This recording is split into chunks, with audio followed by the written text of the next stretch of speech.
ప్రియమైన దేవుళ్ళారా, దేవుని యొక్క వాక్యాన్ని మనం చూసినట్లయితే చాలాసార్లు క్రైస్తవులు ఏం చేస్తారంటే, ప్రియమైన దేవుళ్ళారా, మరి మేము వెళ్తున్నప్పుడు ఒక్కొక్క ఇంటికి వెళ్తూ ఉంటాం. మేము వెళ్తున్నప్పుడు మరి మాకు సౌండ్ వస్తుంది, టీవీ సౌండ్ వస్తూ ఉంటుంది.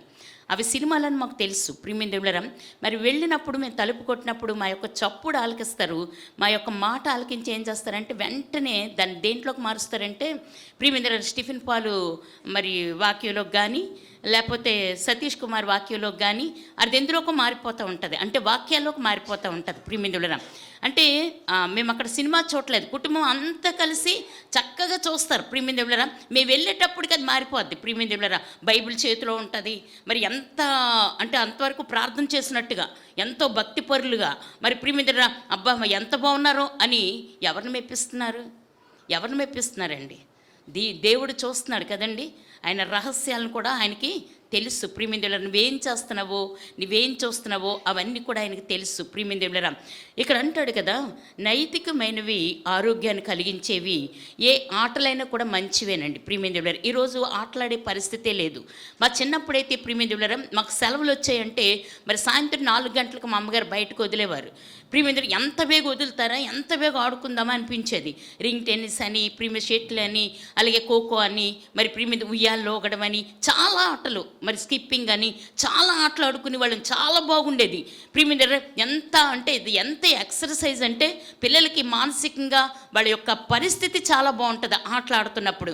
కానీ ఈరోజు ఆటలు లేవండి. కానీ జకరియా గ్రంథంలో ఏమని చెప్తున్నాడంటే 8వ అధ్యాయం 5వ వచనంలో అంటాడు, ఆ పట్టణపు వీధులు ఆటలాడు మగపిల్లలతోనూ ఆడపిల్లలతోనూ నిండి ఉండెను అని చెప్తూ ఉన్నాడు. పై వాక్యాన్ని గమనించేవా? దేవుడు వారి మధ్య నివసిస్తున్నప్పుడట ఆ పట్టణపు వీధుల్లో మగపిల్లలు ఆడపిల్లలు ఆడుకుంటున్నారని ఎంత స్పష్టంగా వ్రాయబడిందో ఒకసారి ఆలోచించేయండి. ఈరోజు ఆటలు లేవు, ఈరోజు ఆ పరిస్థితి లేదు. ఎందుకనంటే వచ్చిన వెంటనే, స్కూల్ నుంచి వచ్చిన వెంటనే ఏం చేస్తున్నారంటే టీవీల ముందు కూర్చుంటారు, ప్రియమైన సెల్లలో ఉంటారు. ప్రియమైన ఆటలాడే పరిస్థితే పిల్లలకి లేదు, పెద్దవాళ్ళకు కూడా పంపించే పరిస్థితి కూడా లేదు. ప్రియమైన ఆరోగ్యాన్ని కలిగించేవి, పరిశుద్ధంగా జీవించడానికి అనుకూలమైన ఆటలు ఆడుకోవటంలో తప్పు లేదు. కానీ ప్రియమైన అల్లరితో కూడిన ఆటపాటలు మాత్రము నిషేధము. ఆటలాడుకోవడంలో మరి ఆటలాడుకోవడంలో కూడా మితంగా ఉండాలి. అల్లరితో కూడిన ఆటపాటలు కాదు కావలసినవి. నీ ఎక్సర్సైజ్, పిల్లల ఎదుగుదల కొరకు, పిల్లల మానసికమైన పరిస్థితుల కొరకు, పిల్లల ఆరోగ్యం కొరకు వారు ఆటలాడాలి. అంతేగాని అల్లరితో కూడిన ఆటపాటలు కాదు. చాలామంది ఏం చేస్తారంటే అల్లరితో కూడిన ఆటపాటలు ఆడుతూ ఉంటారు.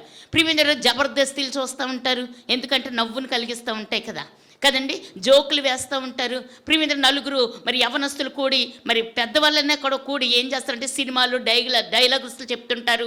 ఇంక ఇదే అల్లరితో కూడిన ఆటపాటలు ఆడుతూ ఉంటారు. అంతేగాని ప్రియమైన దేవుని పరంగా ఆత్మీయంగా ఎదిగే పరిస్థితి ఎవరికి కూడా లేదని దేవుని యొక్క వాక్యం సెలవిస్తుంది. ప్రియమైన ప్రార్థన వాక్య ధ్యానములను ఆటల కోసము పోగొట్టుకోవడం పాపం. ప్రియమైన ఆదివారం చర్చకు వెళ్లకుండా చాలామంది ఏం చేస్తారంటే క్రికెట్లో ఉండిపోతూ ఉంటారండి. కొంతమంది జిమ్లో ఉంటారు, కొంతమంది స్విమ్మింగ్ చేస్తూ ఉంటారు. ప్రియమైన ఇది ఆదివారము, ఇది దేవుని సన్నిధికి ఇవ్వాలి అన్న ఆలోచన కూడా చాలామందికి ఉండదండి. ప్రియమైన ఆటల్లో మునిగిపోయి దేవుని సన్నిధి మర్చిపోతారు చాలామంది. కానీ మొదట నువ్వు దేవునికి ఇవ్వాలి, దేవునికి ఇవ్వాల్సింది నువ్వు ఇవ్వాలి. చాలామంది ఎప్పుడు వస్తారంటే మధ్యలో వస్తారండి. ప్రియమైన సినిమా కళ మధ్యలో వెళ్తావా? నువ్వు మధ్యలో వెళ్తే నీకేం అర్థం అవుతుంది? ఇంట్లో టీవీ కూడా చాలా చక్కగా స్టార్ట్ చేస్తావు, ప్రియమైన అది ముందే వచ్చేస్తుందేమోనని దాన్ని ముందుగానే ఆన్ చేసుకొని చక్కగా కూర్చుంటావు. కానీ దేవుని సన్నిధికి రావటానికి చాలా ప్రియమైన వాక్యం మధ్యలో వస్తారు, ఏమర్థం అవుతుంది? పాటల మధ్యలో వస్తారు, ఆరాధన మధ్యలో వస్తారు, వాక్యం చివరిలో వస్తారు, కానుకలు పట్టేటప్పుడు కూడా వస్తుంటారు కొంతమంది. వీళ్ళు ఎందుకు వస్తారు నాకు అర్థం అవ్వదు. ప్రియమైన వారు దేవుని సన్నిధికి వస్తున్నారు, దేనికి వస్తున్నారు అది వాళ్ళు? ప్రియమైన దేవుని సన్నిధిలో దేవునికి ఇచ్చే టైం నువ్వు ఇవ్వాలి.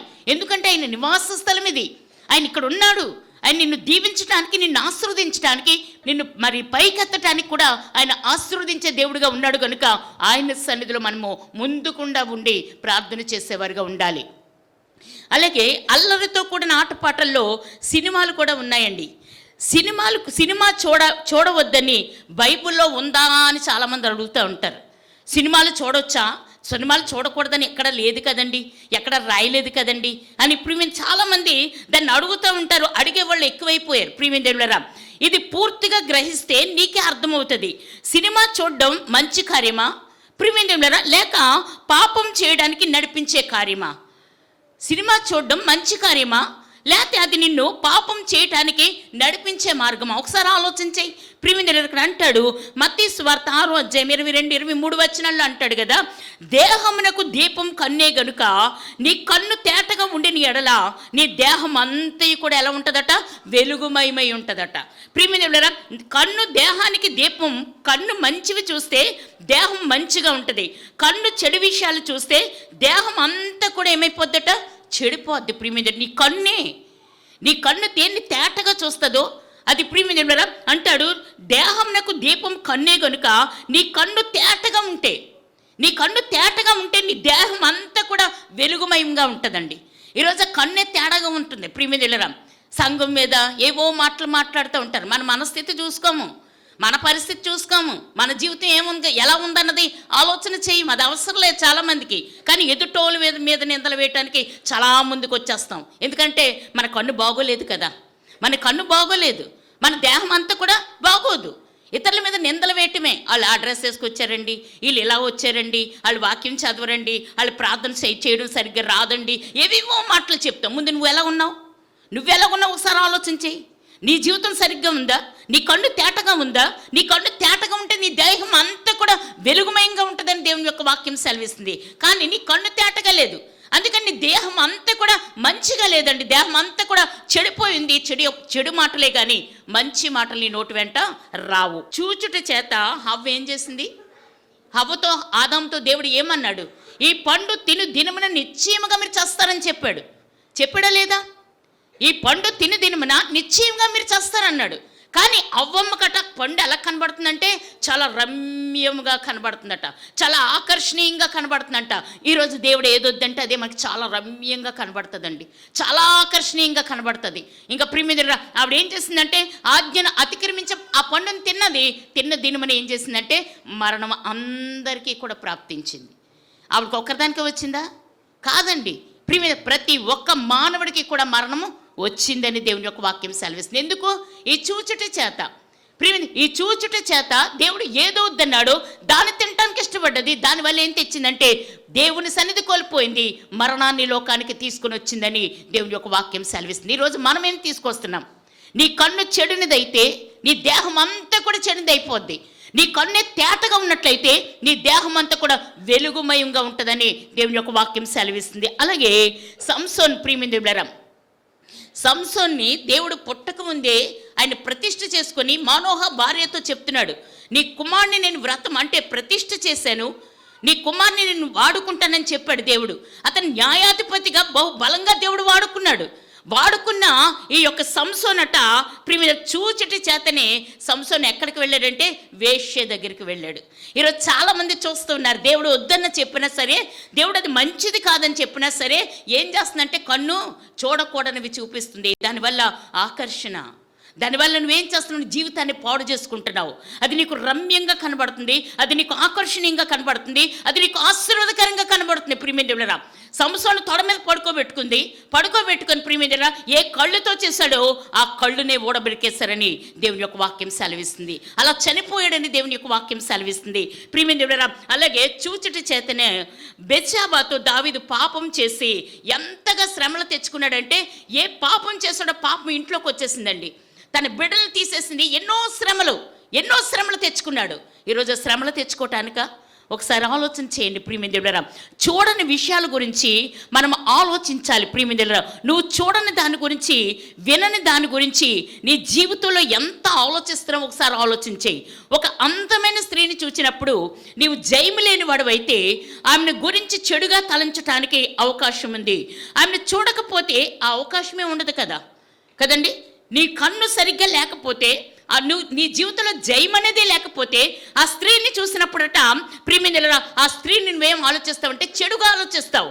ఆ చెడుగా ఆమెను చూడకపోతే ఆ ఆలోచనే మన జీవితాల్లో ఉండదు కదండి ప్రియమైనదేవులారా. కాబట్టి నీవేమి చూస్తావో, నీవేమి వింటావో వాటి ప్రకారమే నీ ప్రవర్తన ఉంటుంది. ఈ ప్రియమైనది ఇది నిజమా కాదా? ఆలోచన చేయండి ప్రియమైన దేవులారా. అంటాడు చూచుటలో ఇంత ప్రాముఖ్యత ఉంది కాబట్టి దేహమునకు దీపము కన్నే అని ప్రభువు చెప్తూ ఉన్నాడు. ప్రియమైన దేవులారా, దేహానికి ఏదంటే దేహమునకు దీపమే దీపము అంటే కన్నే దీపంగా ఉందని దేవుని యొక్క వాక్యం సెలవిస్తున్నాడు. చూచుట ద్వారాట 83% పాపంలో పడుతున్నారట. వినుట ద్వారా 11%, మిగతా భాగాల ద్వారా 6%. మనిషి నేర్చుకుంటాడు. ప్రియమైన 83% డిస్టెన్షన్లో మన ప్రవర్తనను ప్రభావితం చేసేది మన కన్నులే. అంటే ఎంత ఎక్కువగా ప్రభావితం చేస్తుందో నీ కన్నే ప్రభావితం చేస్తుంది నిన్ను పాపంలో పడేయటానికి, నిన్ను పాప జీవితంలోకి లాగేయటానికి, నిన్ను ఆశీర్వాదకరమైన స్థితి నుంచి శాపంలోకి నడిపించడానికి, భయంకరమైన పరిస్థితిలోకి నీ జీవితాన్ని నడిపించడానికి ఈ కన్నే. ఆ కన్ను నువ్వేం చేస్తున్నావు ఒకసారి ఆలోచన చేయి ప్రియమైన దేవులారా.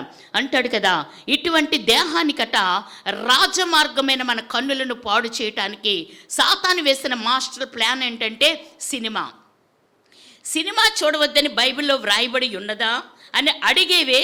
నీ బైబిల్ తెరిచి నువ్వు చూడు ప్రియమైన దేవుడు వద్దన్నాడా లేకపోతే సినిమా చూడమన్నాడా? చూద్దాం. యోబు రాసిన గ్రంథం 21వ అధ్యాయము 7-13 వచనాలు నేను చదువుతున్నాను, చూడండి.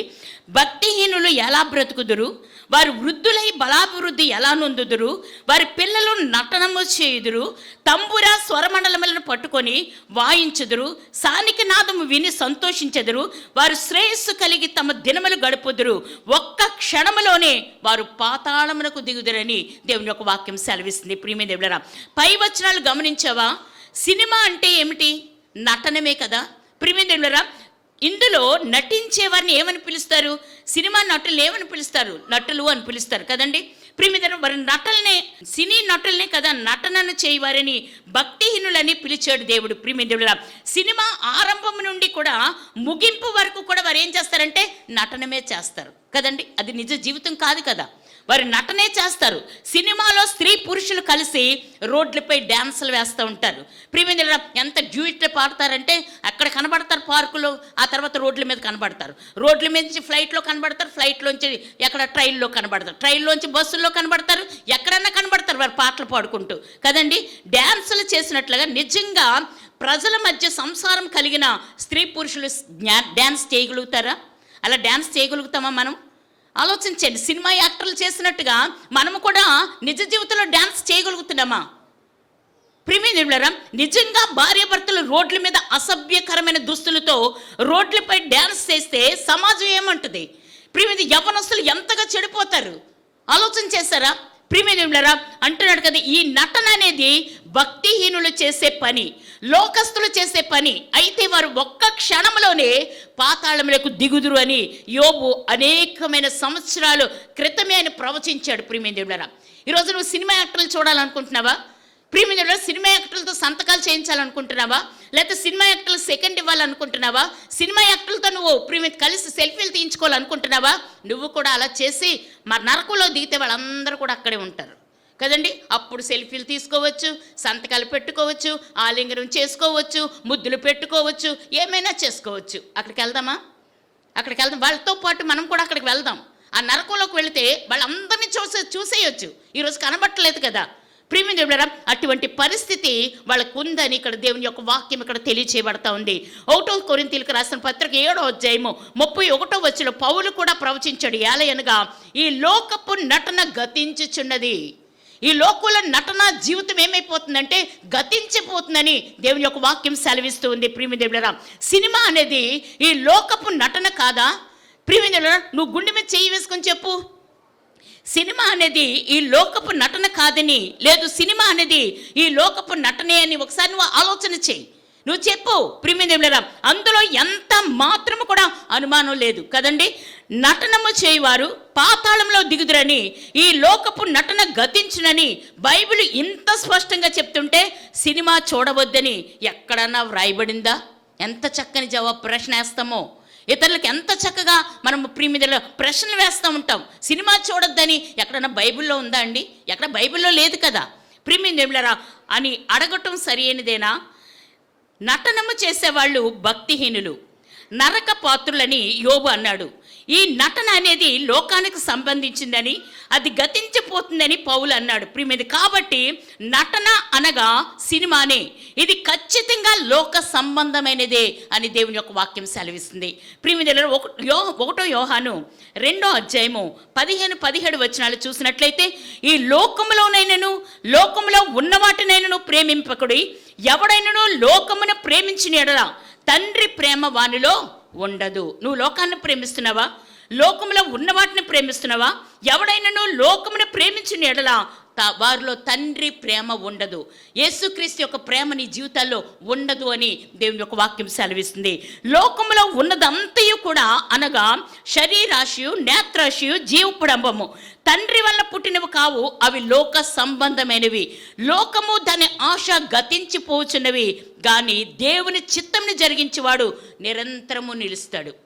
లోకము దాని ఆశ అవన్నీ కూడా గతించిపోతాయి, కానీ నువ్వు తండ్రి చిత్తాన్ని నెరవేస్తే నువ్వు ప్రియమైన నిరంతరము కూడా నిలబడతావని దేవుని యొక్క వాక్యం సెలవిస్తుంది.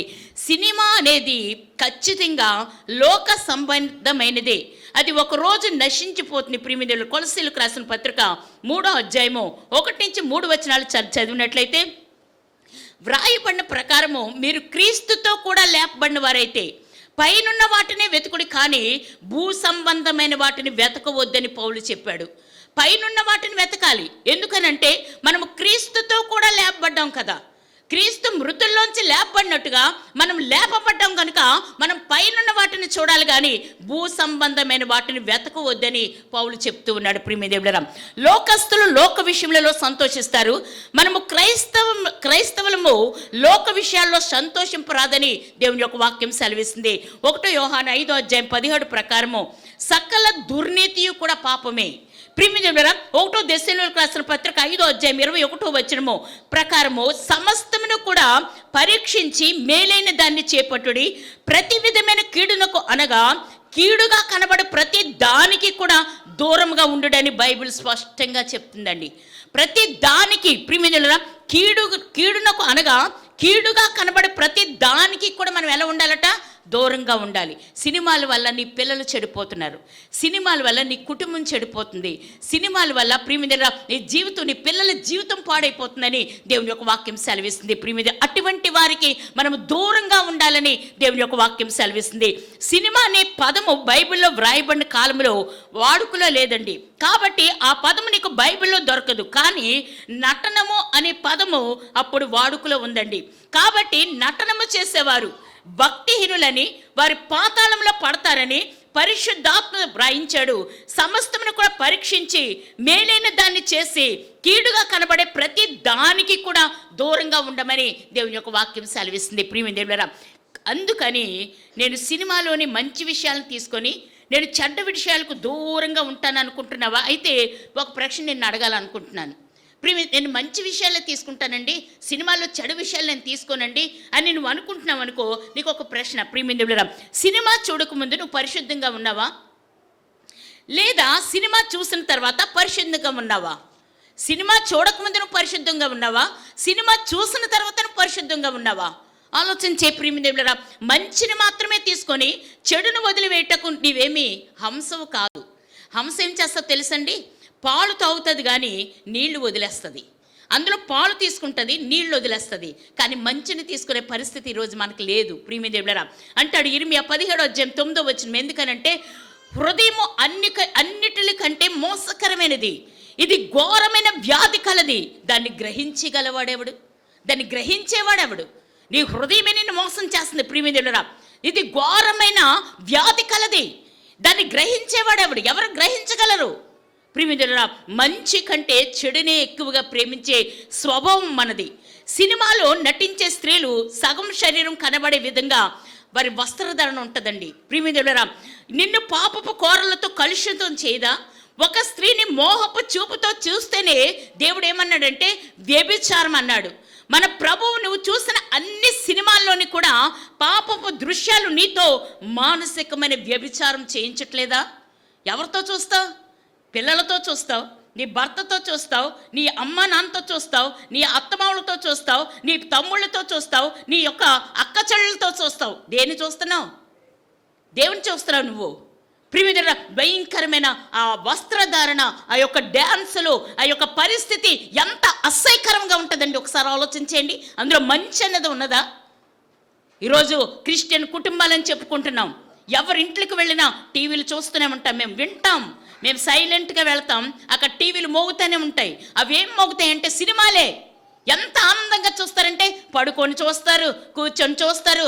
ఆదివారం చర్చ్ అయిపోయిన వెంటనే చక్కగా భోజనాలు వండుకుంటారు, మంచి బిర్యానీలు చక్కగా వండుకొని ఎక్కడ కూర్చుంటారంటే ప్రియమైన డైనింగ్ టేబుల్ మీద కూర్చోరండి, చక్క టీవీ మీదకి వచ్చి చక్కగా కూర్చొని మంచి సినిమాలు వేసుకుంటూ ఉంటారు. నువ్వు దేన్ని ధ్యానించేస్తున్నావు? నువ్వు దేంట్లో ఆనందిస్తున్నావు? నువ్వు వాక్యాన్ని వింటావు, ఇంత ఆరాధన చేస్తావు, దేవుని సన్నిధి అనుభవిస్తావు, ఇంటికి వెళ్ళి ఏం చేస్తున్నావంటే సినిమాలే. నీ జీవితం అదే. ప్రియమిత్రులారా, దానివల్ల నీ జీవితాన్ని పాడు చేసుకుంటున్నావని దేవుని యొక్క వాక్యం సెలవిస్తుంది. వారికి చూపించుకోవడానికి కూడా సిగ్గు లేదండి. ఎందుకు చేస్తున్నారంటే వారి డబ్బు కొరకు ఎంతైనా దిగజారుతారు. కానీ చూసేవాడికైనా సిగ్గు ఉండాలి కదా, చూసే మనకైనా సిగ్గు అనేది ఉండాలి. ఎందుకనంటే మనం అన్యులం కాదు. నువ్వు దేవుని నమ్ముకున్నావు, నీ దేవుడు పరిశుద్ధుడు. నువ్వు చూసేదేంటి? ప్రియమిత్రులారా, పెద్ద పెద్ద టీవీలు పెట్టుకొని, సినిమా థియేటర్ల కన్నా మంచి టీవీలు పెట్టుకొని అబ్బా ఎంత బాగా ఆనందించేస్తామో. నీకు ఇంకా ప్రార్థన ఏముంటుంది? నీకు వాక్యం ఏముంటుంది నీ హృదయంలో? ప్రియమిత్రులారా, నా ప్రార్థన ఆత్మ ఉంటుంది నీకు. ప్రియమిత్రులారా, నీ దేవుడు పరిశుద్ధుడు కనుక నువ్వు పరిశుద్ధుడిగా ఉండాలని ఆయన కోరుకుంటున్నాడు. కానీ నీ జీవితం ఎలాగుందో ఒకసారి ఆలోచన చేసుకో. ప్రియమిత్రులారా, శరీరం అంతా చెడిపోవటానికి కన్నులు చెడగొడితే చాలు అనుకొని సాతాను సినిమాను సృష్టించాడు.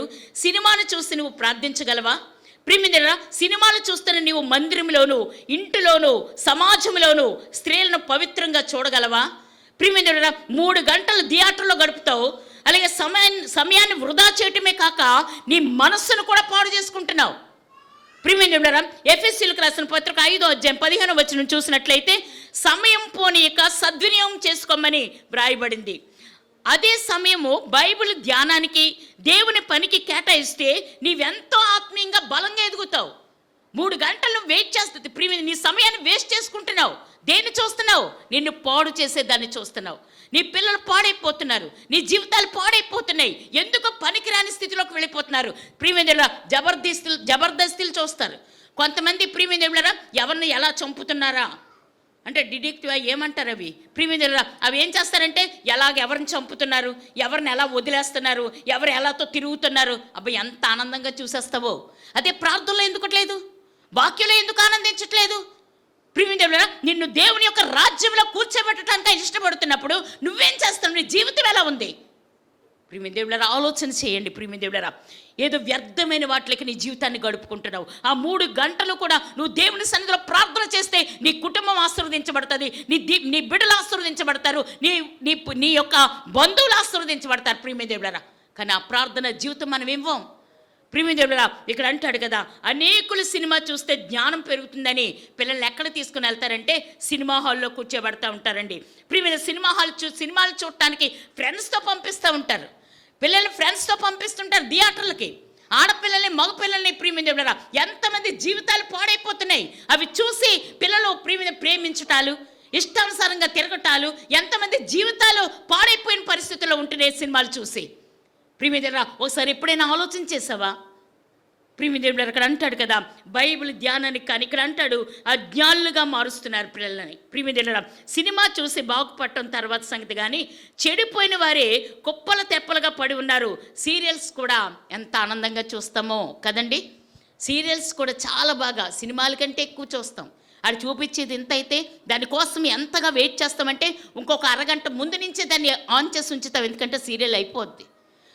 ఆ సీరియల్ అయిపోయిందంటే మళ్ళీ మన ప్రాణమే పోద్ది. ఒక ఆవిడ మేము ఖజానాకి వెళ్తున్నాం, ఎక్కుతూ ఉంటే బంగారం కొనడానికి వచ్చింది కూతుర్ని తీసుకొని బంగారానికి వచ్చి ప్రియమిత్రులారా గబగబ మెట్లు దిగిపోతుంది. కూతుర్ని వదిలేసింది అక్కడ, ఇప్పుడు మెట్లు దిగిపోతుంది. కూతురు అడుగుతుంది, అదేంటి కొనడానికి వచ్చాం కదా వెళ్ళిపోతున్నాం ఏంటంటే సీరియల్ అక్కడ చిన్నారి పెళ్లి కూతురు అయిపోతుందంట. ఆటోని పిలిచేసింది. ప్రియమిత్రులారా, ఎంత భయంకరమైన పరిస్థితి. ఒకవేళ ఆవిడ అన్యురాలు. కానీ మన జీవితాలు ఒకసారి ఆలోచించేయండి. ప్రియమిత్రులారా, దేంట్లో ఉంటున్నాం? నీ కొరకు ఎంత విలువైన రక్తాన్ని కార్చిన దేవుడు, నీ కొరకు ఎన్ని శ్రమలు అనుభవించిన దేవుడు, ఒక్క శ్రమ కూడా నీకు గుర్తు రావట్లేదా? సినిమా చూసినప్పుడు ఒక్క శ్రమ కూడా నీ కొరకు దేవుడు ఎంతగా శ్రమ పడ్డాడని ఆలోచన రావట్లేదా? ప్రియమైన దేవులారా, ఆలోచన చేయండి. ప్రియమైన దేవులారా, ఇక్కడ అంటాడు కదా, పాతాళంలో ఎటువంటి పాపాలు చేసిన వారు ఉంటారో ప్రియమైన దేవులారా మనకు తెలుసు, చాలాసార్లు మనం విన్నాం. తెలియడానికే ప్రియమైన దేవులారా ఇవన్నీ కూడా ఇంకా చాలా పాపాలు ఉన్నాయి, కానీ అవన్నీ కూడా నీ పాపాలు ఏమిటో నీకు తెలిస్తే వాటన్నిటినీ దేవుని ఎదుట ఒప్పుకొని క్రీస్తు రక్తంలో కడగబడతావని నీకు ఈ విషయాలు తెలియచేయబడతా ఉన్నాయి. నువ్వు యేసు రక్తంలో ఇంకా అనేకమైన పాపాలు, ఒక సినిమాయే కాదు, చాలా పాపాలు మన జీవితాల్లో ఉన్నాయి. అది ఎలా కడుక్కోవాలంటే యేసు క్రీస్తు రక్తము ద్వారానే మనం కడబడాలని దేవుని యొక్క వాక్యం సెలవిస్తుంది. మరియు నీవు పవిత్రునిగా మారుతావు. రోగం ఏమిటో ఎక్కడ ఉందో తెలిస్తేనే కదా వైద్యం చేయించుకొని బాగుపడతాం. నీ రోగం ఏంటి, నీ యొక్క పరిస్థితి ఏంటి, ఎక్కడ నీ జీవితం బాగోలేదు, ఎక్కడ నీ పరిస్థితి బాగోలేదు, అది నువ్వు ఒప్పుకుంటేనే కదా దేవుడు ప్రియమైన దేవులారా దాన్ని బాగు చేసేది. ప్రియమైన దేవులారా అలాగే అంటాడు కదా, అట్లాగే నీ పాపాలేవో నీకు తెలిస్తే పరమ వైద్యుడైన క్రీస్తు రక్తంలో కడగబడి పరిశుద్ధినిగా మారుతావు. దేవుడు నన్ను పరలోకంలో చేర్చడానికే నా మనస్సాక్షిని శుద్ధి చేసి పరిశుద్ధినిగా చేశాడని ధైర్యంగా నువ్వు దేవుని ముందే నిలబడతావు. ప్రియమైన ఆ ధైర్యం రావాలనంటే నీలో పాపం ఉండకూడదు. ప్రియమైన నువ్వులో పాపం ఉన్నదా, దేవుడు అందరినీ పిలుస్తాడండి. చనిపోయిన తర్వాత అందరినీ పిలుస్తాడు. ప్రియమైన ఆయన చేతులు చాపి అందరినీ, అన్యులైనా మళ్ళైనా కూడా ఆయన చేతులు చాపి పిలుస్తాడు. కానీ మన పాపమును బట్టి ఆయన దగ్గరికి మనం వెళ్ళలేము.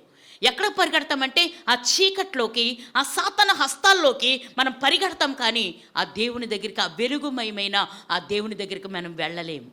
జాగ్రత్త, ఈరోజు నీలో ఏ పాపం ఉందో పాపాన్ని దేవుని దగ్గర ఒప్పుకో.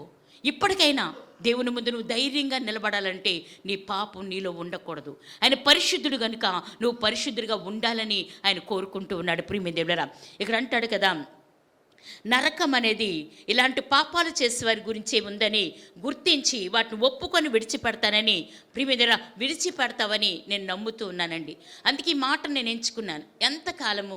ఎంతకాలం ప్రియమైన వాక్యం వింటున్నాం, మార్పు లేని జీవితాలు, మారు మనసు లేని జీవితాలు, పశ్చాత్తాపం లేని జీవితాలు. ప్రియమైన ఇప్పటికైనా వాక్యంతో మన జీవితాలు మనము మరి దేవుని ముందు ఒప్పుకున్నట్లయితే నిన్ను దేవుడు ప్రియమైన ప్రత్యేకంగా వాడుకోవటానికి ఆయన ఇష్టపడుతున్నాడు. సామెతలు 28:13 అంటాడు, అతిక్రమములు దాచిపెట్టువాడు వర్ధెలడు, వాటిని ఒప్పుకొని విడిచిపెట్టువారు కనికరం అంటే క్షమాపణ పొందుతాడు.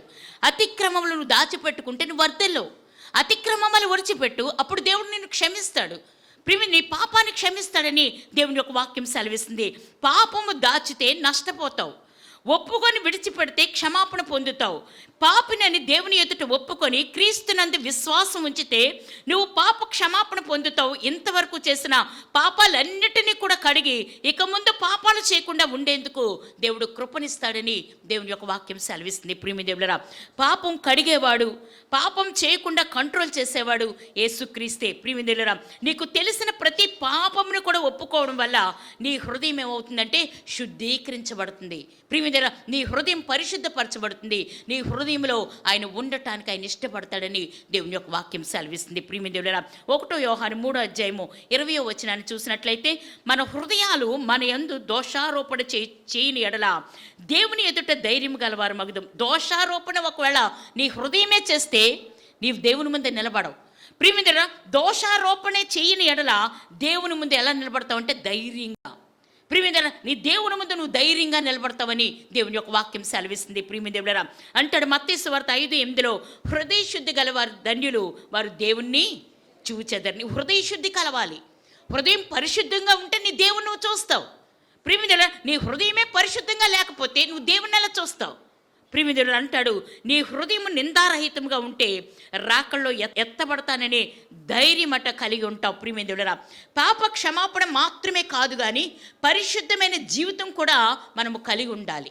పరిశుద్ధత లేకుండా దేవుని దగ్గరికి ఎవ్వరు కూడా వెళ్ళలేరండి. ఆయన పరిశుద్ధుడు కనుక మనము కూడా పరిశుద్ధంగా ఉండాలి. ఈరోజు ఏ అపవిత్రతతో నువ్వు ఉన్నావు, ఏ పాపంలో కొట్టుమిట్టాడుతున్నావు, ప్రియమిత్రుల ఏ పరిస్థితుల్లో నువ్వు ఉన్నావు, ఆ పరిస్థితిని అంతటినీ కూడా నీ దేవుని ముందు ఒప్పుకో. ప్రియమిత్రుల నన్ను ఎవరూ చూడలేదులే, నేను తలుపులు వేసుకుని నేను చూస్తున్నాను సినిమా, నన్ను ఎవరు గమనించట్లేదులే నువ్వు అనుకుంటున్నావు. ఆయన కన్ను లోకమంతా కూడా ఏం చేస్తుంది? సంచారం చేస్తుంది. నువ్వు ఎక్కడున్నావో, నువ్వేం చేస్తున్నావో ఆయన కన్ను పరిశీలన చేస్తుంది. ప్రియమిత్రుల ఆయన కన్ను పరిశీలన చేస్తుంది. ప్రియమిత్రుల, ఒక రోజు మనం అందరం కూడా ఆయన తీర్పులో నిలబడతాం. జాగ్రత్త. ఈరోజు అయిపోయిందిలే, నా జీవితం ఇలాగ అయిపోయిందిలే, పర్వాలేదులే నువ్వు అనుకుంటున్నావు. కానీ ఒకరోజు భయంకరమైన పరిస్థితి వస్తుంది, భయంకరమైన ఉగ్రతలో ఉండాలి. ఆ ఉగ్రత రాకుండానే దేవుని దగ్గరికి నువ్వు వెళ్ళాలనంటే నీ జీవితం పరిశుద్ధత కలిగి ఉండాలని దేవుడు కోరుకుంటున్నాడు. ప్రియమిత్రులారా, హెబ్రీయులకు రాసిన పత్రిక 12:14 అంటాడు, ఎందుకంటే పరిశుద్ధత లేకుండా ఎవడును కూడా ప్రభువును చూడ్డు. పరిశుద్ధత లేకుండా నీ ప్రభువు నువ్వు చూడలేవు. ఏ పాపం దాచుకొని ఉన్నావో నీ హృదయంలో, ఏ పాపం నేను నేలుతుందో, ఏ పాపం ద్వారా, ఈ కన్నుల ద్వారా ఏ పాపాన్ని వాసిస్తున్నావో, ఈరోజే పాపాన్ని ఒప్పుకో, దేవుని ముందు ఒప్పుకో. అలా ఒప్పుకున్నట్లయితే దేవుడు నీకు ప్రియమిత్రులారా ధైర్యంగా ఆయన ముందు, ఆయన కృపాసనం ముందట మనం నిలబడతామని దేవుని యొక్క వాక్యం సెలవిస్తుంది. ఈ సినిమాలు ఎంతకాలం అండి? ఈ నటన ఎంతకాలం? ఈ లోకం గతించిపోతుంది, ఈ నటన కాలం గతించిపోతుంది. ప్రియమిత్రులారా, మన జీవితాలు మార్పు చెందాలి. ఎంతకాలం మార్పు లేని జీవితాలు జీవిస్తాం?